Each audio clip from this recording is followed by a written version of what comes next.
when I talk about foreign policy and when I want to see foreign policy, how I would like the world to be run is one dictated through the rule of law. You know, everyone says this is the law. We are going to follow the law. Otherwise, well, every country gets to decide what it wants to do internationally.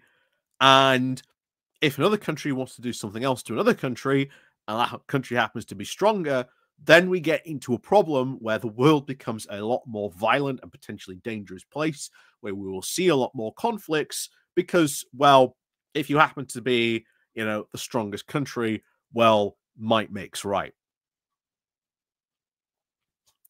This is not a way we want to be seeing this type of thing.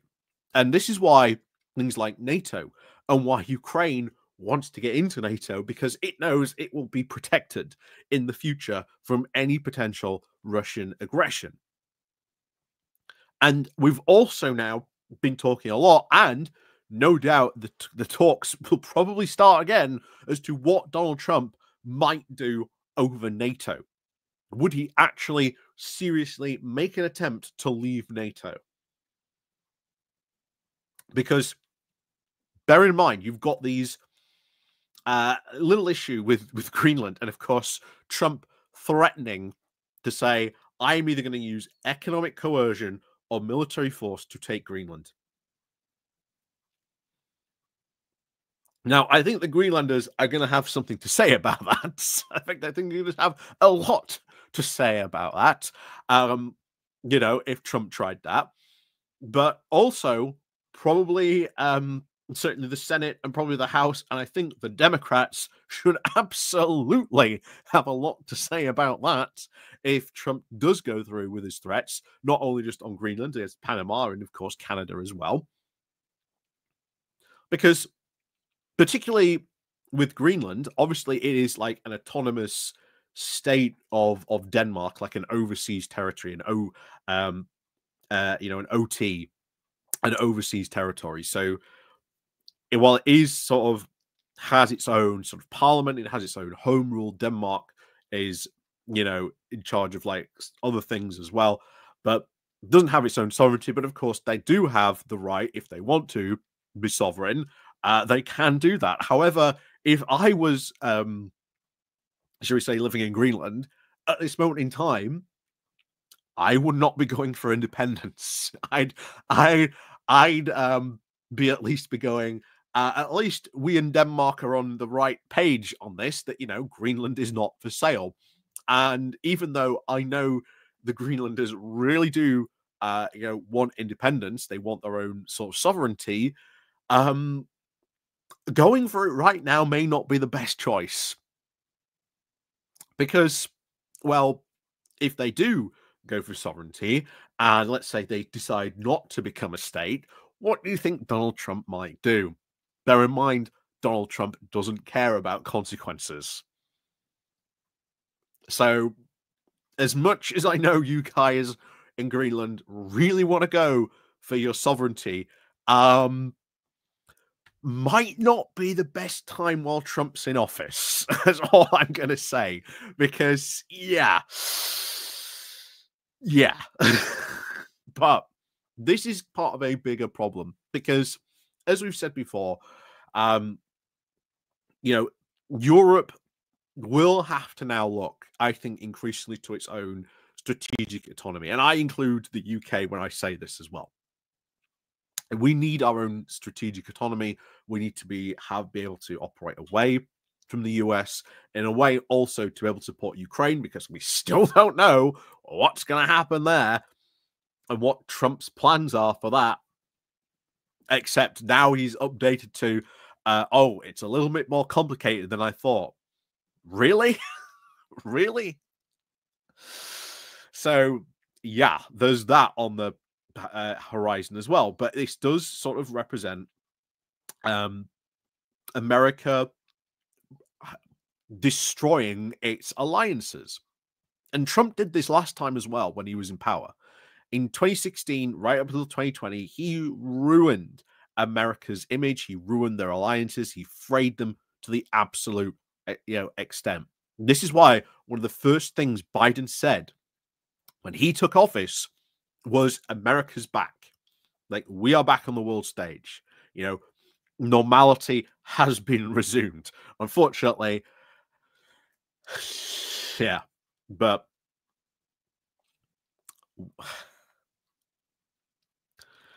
it's bad. It's bad at particularly when you've got France who's having to come in and say, "Hey, do not violate EU sovereign borders." And like I say, because of course Greenland is, an overseas territory of Denmark. It's not a full member of the EU, but they've got all these different agreements with the EU. So France has come out and said, "Hey, don't threaten, EU sovereignty, please." you know, um, I wish Keir Starmer would come out and say the same thing as well, because I think this is kind of important as well. But I don't know, the strategy with Donald Trump seems to be whatever Peter Mandelson might do. And we don't know what Peter Mandelson will do in that as his role as diplomat. We'll see what happens in the coming years. But this is what France had to say. So France's foreign minister, Jean-Noel Barrot, said on a radio interview in France that there was no question of the EU letting other nations in the world, whoever they might be, attack its sovereign borders. He said he did not believe that the US would invade Greenland. We have, of course, now entered an era that is seeing, of course, the return to the rule of the strongest. And that is very true that we are seeing this. Um, you know, going through that direction. And of course, this is all, Trump's crazy press conference. We did a Pony Club video on it. Like I say, join the Pony Club or the Patreon down below if you want to see that. It was like an hour's rambling session. And to be honest, it was like, yeah, I'm going to invade Canada, Panama, and Greenland just because I can. Just like, so yeah, quite worrying. However, the Danish Prime Minister and, of course, Greenland's Prime Minister have both said that it is now for Greenlanders to actually decide their future, saying that there's a lot of support amongst the people of Greenland, that Greenland is now not for sale and will not be for sale in the future either. Greenland belong to the Greenlands, he said. Whether, he knows it or not, this is bad. This is already degrading, America's allies, ruining its allies in particular. Because remember, if America wants to take on China, if America wants to take on China, it needs Europe. Like, I don't know if anyone's actually told Donald Trump that, but it needs Europe. If not like militarily, but economically, it will need Europe. Guess what? As we've always said, when it's come to discussions about this, that if America and America under Donald Trump is not concerned about European security, which we can see in the case of Ukraine, we'll probably find out what happens there over the next coming months, then it is now up for us to basically say, if you don't care about our security, we don't care about your issues you've got going on with China, etc. You know what? Go have fun. We're not getting involved. And I think that would be the ultimate diplomatic playback. But of course, as we said before, Trump doesn't care about consequences. He thinks he can, use economic coercion to make Canada part of America. And he doesn't think that Canada's not going to respond in some way. He doesn't think, the Panama government is also not going to respond in some way. With them, some members of their government saying, well, yeah, if they do invade, we'll blow up the Panama Canal.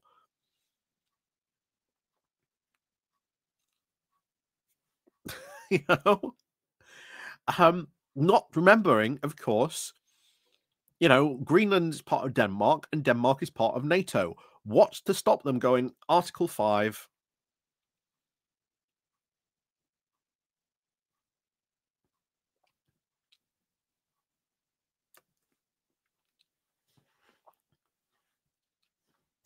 you know, all these consequences, and just Trump just does not care. He's a bull in a china shop, and he's making all these things because this is whole part of Trump's um, idea that if you make these big claims, if you make these big threats, then people will come to the negotiating table with you. But this isn't the business world.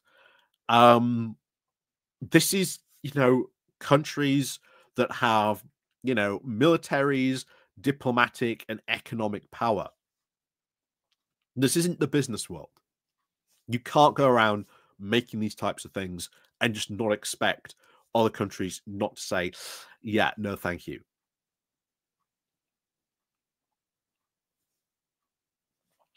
So we'll see.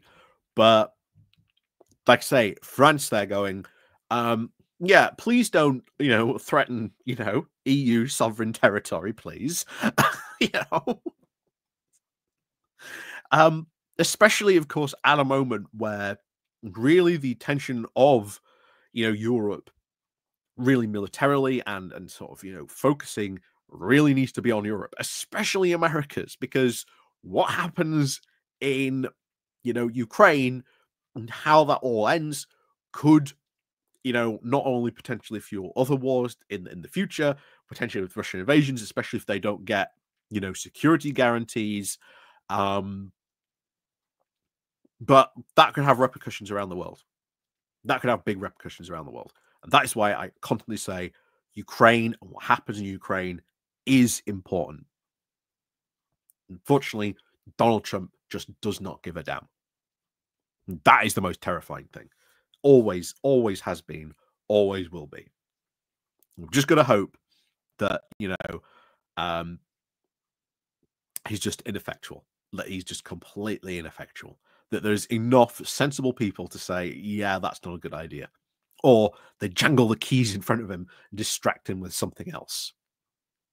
So, as always, let me know what you think down below. And of course, as always, we'll see you all next time.